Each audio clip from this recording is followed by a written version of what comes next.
Bonjour Véronique. Julien Gilles qui nous propose aujourd'hui une série sur Arte TV. Eh oui, sur Arte TV. On a tous Arte TV, c'est gratuit en plus. Oui. Des choses très très bien. Et ici, je vais vous parler d'une série de 2018 qui s'appelle In My Skin. Une série, alors c'est réglé en 10 épisodes, en tout, 30 minutes. Donc vraiment, il n'y a pas d'excuse, il faut y aller. Cette série, elle s'inspire directement de la vie de sa créatrice. Elle est très autobiographique, de Kelly Llewellyn. Le pitch, c'est quoi? On va suivre Bethane, dit Beth, jouée par l'excellente Gabrielle Krivy. Je tiens à la citer parce qu'elle est de tous les plans dans cette série et franchement, elle crève l'écran. Beth, elle a 16 ans, elle vit dans un quartier ouvrier de Cardiff, dans une ancienne cité ouvrière qui se meurt depuis la désindustrialisation. Ouais. Elle coche toutes les cases de l'adolescente britannique dans sa représentation type. Donc elle a un uniforme froissé, débraillé, elle a un vocabulaire fleuri, servi avec un accent traînant, elle a une bonne dose d'insolence et pas mal d'humour. Elle traîne volontiers avec ses amis, ses meilleurs amis, Travis et Lydia. Elle aime traîner comme ça aux abords de l'école après les cours, en buvant, en picolant, même des alcools bon marché. Et on sent tout de suite dès les premières minutes devant cette scène qu'il y a un problème avec Bess parce qu'elle semble reculer le plus possible l'heure de rentrer à la maison. Et pour cause, on va découvrir que son quotidien est assez terrible puisqu'à la maison, elle va retrouver une mère bipolaire et un père alcoolique et crasseux, vraiment la caricature du sale type. Et une mère qui vrille et qui est jouée d'ailleurs par Jo Hartley aussi, une actrice assez excellente. Et donc, Bess s'est construite une vie pour les autres. Ça, c'est une première chose. Elle vit dans une forme de dualité puisqu'elle a cette réalité terrible, mais personne autour d'elle n'est au courant. Elle s'est construit un monde de mensonges pour ses amis, parmi les plus proches, qu'elle connaît depuis le jardin d'enfance, et pour les professeurs. Elle s'est inventé un père qui travaille beaucoup, une mère qui est un peu stricte, des parents qui voyagent, bref, toutes sortes d'excuses pour ne pas avoir à faire rencontrer ses parents. Donc elle vit dans une forme de honte et surtout de détresse. Et la détresse, elle apparaît quand Bess doit appeler pour la énième fois les secours parce que sa mère a vrillé. Elle a une crise maniaque. Une des premières scènes qu'on va voir dans cette crise maniaque, c'est de trouver la mère au milieu de la nuit en chantant du New Order qui nettoie sa voiture en chemise de nuit. C'est une scène cocasse. Ouais, en criant à tue-tête. Et donc voilà, et cette pauvre Bess, 16 ans, doit faire le nécessaire pour faire interner sa mère. Et alors à ce moment-là, dans ces périodes de crise, Bess alterne ses journées entre l'hôpital psychiatrique et l'école. Elle est accablée par cette responsabilité. Elle ne rentre chez elle finalement que pour se changer, peut-être manger quelque chose si son père n'a pas tout bu. La seule personne à la limite qui gravite autour de ce noyau familial et qui peut l'aider et qui l'aide de temps à autre, c'est la grand-mère paternelle. Alors là aussi, c'est un personnage truculent. C'est une mamie goguenard, gouailleuse, vraiment à la galloise, qui voudrait d'ailleurs avoir Bess près d'elle. Mais avoir Bess près d'elle, ça veut dire pour Bess quitter son école, quitter ses amis. Et ça, je vais y revenir. C'est essentiel à son équilibre. Et donc, Bess n'a pas le luxe de se contenter de ses problèmes d'adolescente, parce qu'évidemment, 16 ans, c'est l'âge aussi où elle aurait d'autres choses à faire, d'autres choses à penser, notamment en termes de sentiments.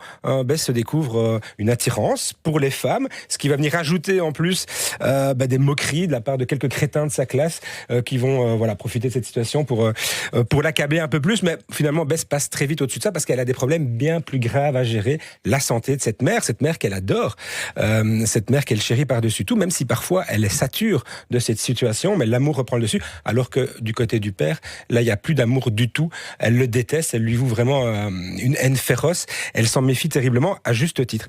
Mais aussi, ce personnage de Bess, il est omniprésent et on s'y attache très vite parce que malgré cette situation, on trouve une jeune fille qui n'est ni cynique, ni désespérée, qui vit, qui rit, qui vit les moments avec beaucoup d'intensité, comme doivent le faire tous les ados finalement.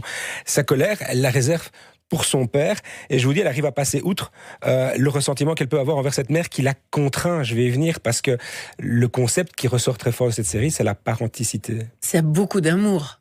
Il y a énormément d'amour.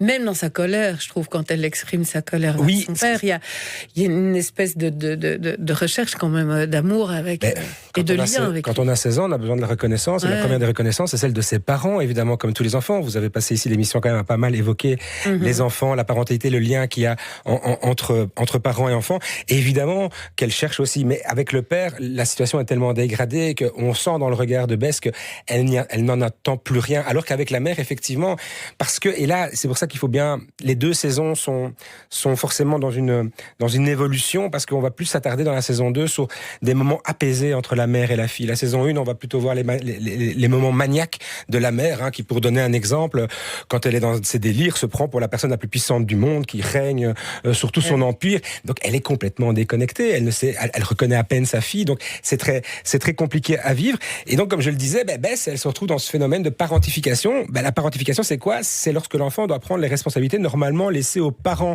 Alors, vous allez me dire, on est tous appelés à un moment ou à un autre dans notre vie à devenir le parent de nos parents. Oui, mais pas à 16 ans, évidemment. Pas à 16 ans, c'est beaucoup trop tôt, c'est beaucoup trop de responsabilités. C'est une situation qui la dépasse et elle s'en rend compte, Bess. Et puis qu'il la dépasse et qu'il l'entrave. Qu'il l'entrave parce que ça lui bouche l'horizon. Et en plus, cette jeune fille est assez brillante. Ça, on le comprend très vite. Elle a des références, elle est cultivée, elle est vive d'esprit, elle a cet humour. Et ça aussi, l'autrice l'imprime bien parce que c'est un des outils qui lui a permis de dépasser justement cette problématique, c'est ce fameux humour.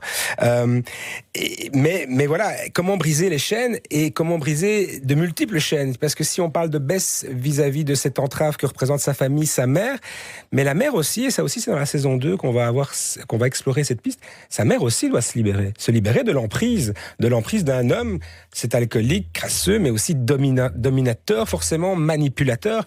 En fait, ce type préférait voir sa femme ne plus prendre ses médicaments pour retrouver la copine de beuverie extravagante, et peu importe les conséquences, etc. Ce qui est vraiment désespérant pour Bess, qui craint plus que tout, c'est de laisser sa mère seule avec ce père. Ça, on le voit aussi, il y a des scènes où elle a la boule au ventre, mais elle n'a pas d'autre choix, elle doit aller à l'école, il y a un examen important, parce qu'elle a ses ambitions quand même de s'extirper de ce milieu par les études, elle envisage l'université clairement, mais c'est difficile.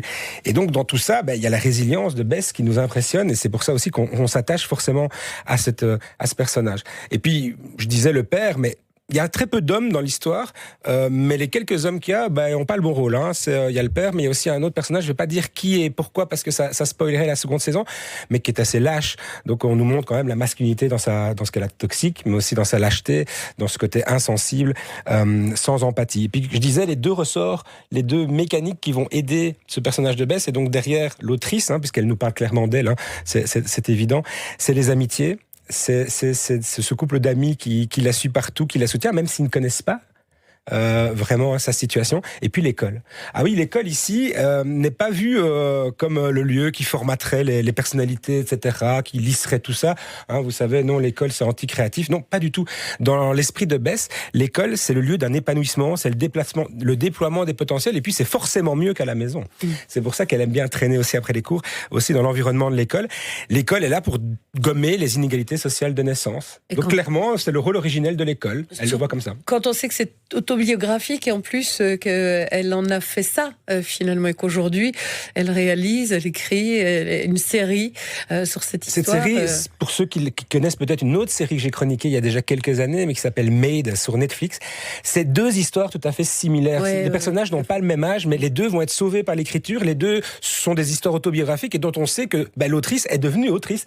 Donc forcément, oui, il y a de l'espoir. Et voilà, à voir, parce que c'est une histoire très touchante. En tout cas, à cause de vous, j'y ai passé ma soirée hier. J'ai pas encore fini, mais j'arrivais pas à décrocher. C'est super addictif vraiment, et c'est assez direct et c'est assez agréable à regarder. Ça s'appelle In My Skin. C'est sur Arte TV. C'est une mini-série et donc prenez plaisir à aller la découvrir. Merci beaucoup, Julien. Avec grand plaisir.